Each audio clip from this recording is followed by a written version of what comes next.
A controversial letter has been leaked in Tigray. Does this letter indicate that something is happening behind the scenes, that Tigray military is making preparations for a war? Welcome to the channel. Thank you for watching. I could not host live chat last night. We have live chats 3 days a week, Friday, Saturday, Sunday. I was not feeling well. Tonight, I'll try to host live chat at the usual time, 1800 GMT. The second story in this video is about Israel-Iran war. Why is that both Eritrea and Ethiopia are silent? Let's start with this news story. Iran-Israel war ongoing, which is basically exchange of airstrikes, exchange of drone strikes, and exchange of missile strikes. People say, Sajid, you are promoting Israel, you oppose Iran, you say Iran is suffering more losses. Well, let's analyze the conflicts neutrally, keeping our interests, our loyalties aside. Iran is at the suffering end, at the receiving end. Israel is inflicting heavy losses on Iran. That's a neutral assessment. If you are neutral, I think. Why is that both Eritrea and Ethiopia are silent? Why aren't they issuing any clear statements about this escalation between Eritrea and Ethiopia? Ethiopian silence is understandable. Ethiopia bought drones from Iran during war. So it remained close to Iran. Recently, Israeli foreign minister visited Ethiopia. Ethiopia would like to have good relations with both countries. I don't think it will take any sides in this conflict. It won't issue any unambiguous statement in support of one of the two parties. It will issue a balanced statement if it did. Maybe it did. I don't know. I could not find anything from Ethiopian ministry so far. Why is Eritrea silent when Israel-Palestine, Israel-Hamas war broke out? Eritrea was quick to condemn it, quick to support Palestinians. But here, between Iran and Israel, a war, Eritrea is silent.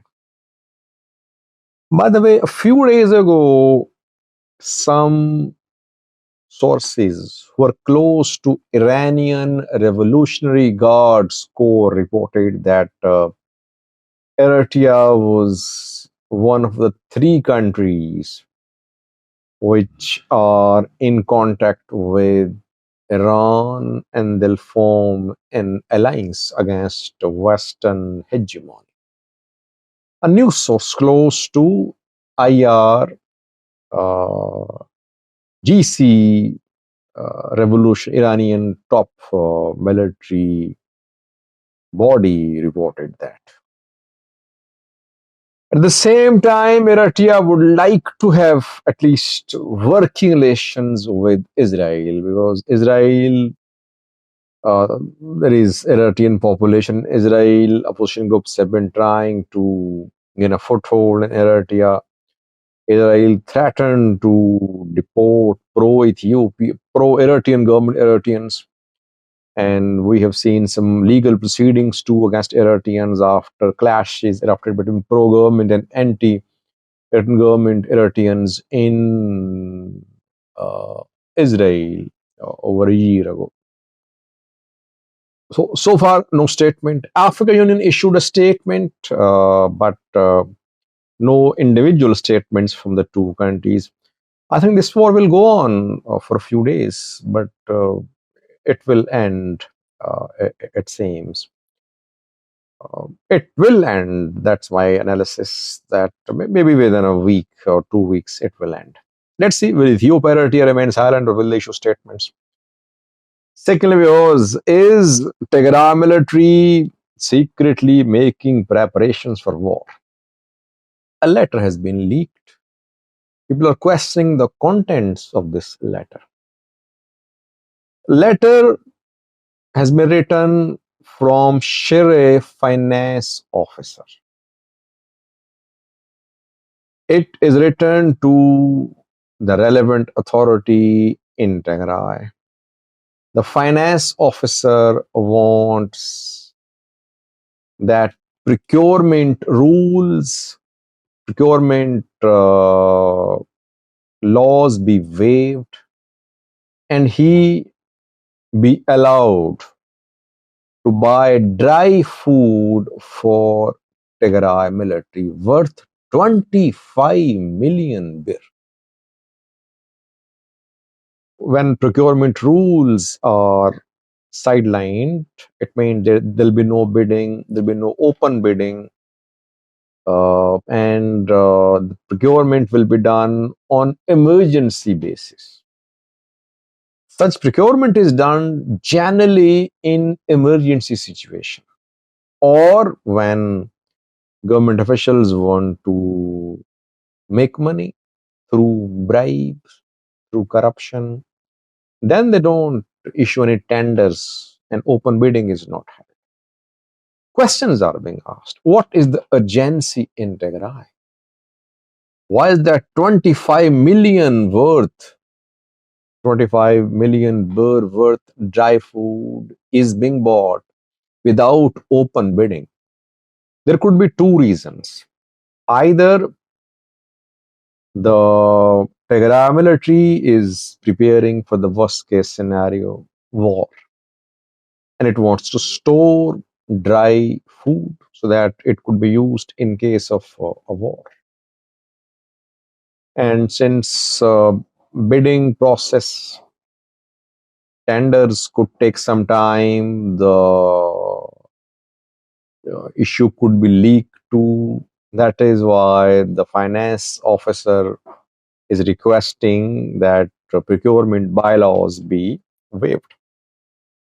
Or maybe some top government officials in Tigray, they want to control the procurement process for their own financial gains.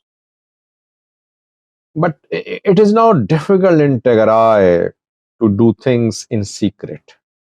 I mean, these people have learned they have tasted freedom, you can say. During war, they were brainwashed to some extent that they were fighting for freedom. They were fighting to protect their rights, that they were under threat of genocide. They should fight. It has been instilled in their minds that they must protect their rights.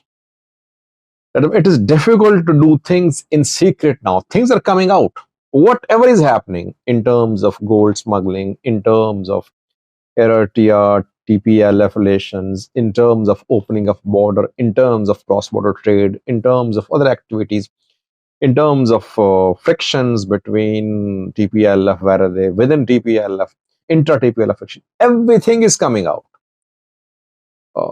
Attacks on anti-TPLF people in Tigray, everything is coming out now. Why? Because the people say that they fought to protect their rights. Now their rights are being violated and they won't allow that. So whatever they can do, they're doing. Some are joining TPF, others are resorting to social media posts, others are sharing information with the people who are influential. I think there should be clarification about this letter. Why was this letter written? What is the urgency in Tigray that 25 million bir worth dry food is being purchased for military, not for IDPs, not for people, but for military, without following the procurement rules. Thanks for watching.